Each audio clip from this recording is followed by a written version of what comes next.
Hi hello കൂട്ടുകാരെ, എല്ലാ കൂട്ടുകാർക്കും ചെമ്പനീർ പൂവിൻ്റെ നാളത്തെ പ്രൊമോ റിവ്യൂയിലേക്ക് സ്വാഗതം. അങ്ങനെ എല്ലാവരും കൂടിയിട്ട് നമ്മുടെ അച്ഛമ്മയുടെ വീട്ടിലേക്ക് വന്നിരിക്കുകയാണ് കേട്ടോ. അച്ഛമ്മ ദൃഷ്ടിദോഷം മാറ്റാൻ വേണ്ടിയിട്ട് നോക്കുന്ന സമയത്ത് രവിയേട്ടൻ വന്നിട്ട് പറയുകയാണ്, അതെ അമ്മയുടെ ആദ്യം ദൃഷ്ടിദോഷം മാറ്റണം. എല്ലാവരും കൂടി ഇങ്ങനെ സന്തോഷിച്ച് വന്നിരിക്കുകയാണല്ലേ, അപ്പോൾ അമ്മയ്ക്ക് നല്ല രീതിയിലുള്ള ദൃഷ്ടിദോഷം വന്നിട്ടുണ്ടോ. അപ്പോൾ അമ്മ അവിടെ ആദ്യം നിൽക്കുമെന്ന് പറഞ്ഞിട്ട് അമ്മയുടെ ദൃഷ്ടിദോഷം മാറ്റാൻ നോക്കാൻ കേട്ടോ.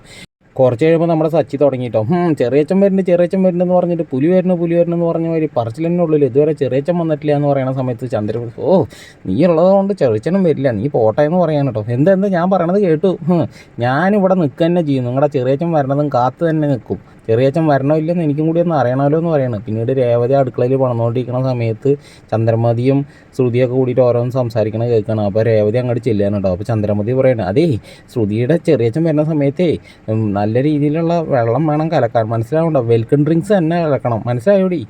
മോരുമ്പളം ഞാൻ ഉണ്ടാക്കാം, മോരുമ്പളം നിൻ്റെ അമ്മ വരുമ്പോൾ ഉണ്ടാക്കി കൊടുത്താൽ മതി, നീയേ വെൽക്കം ഡ്രിങ്ക്സ് തന്നെ ഉണ്ടാക്കി കൊടുക്കണമെന്ന് പറയാൻ കേട്ടോ. അപ്പോൾ ചന്ദ്രമതി ഇങ്ങനെ രേവതിയോട് പൊട്ടിത്തെറിക്കണത് നമ്മുടെ അച്ഛമ്മ ജനലിൽ കൂടെ ഇങ്ങനെ കാണുകയും കേൾക്കുകയൊക്കെ ചെയ്തുകൊണ്ടിരിക്കുകയാണ് കേട്ടോ സുഹൃത്തുക്കളെ.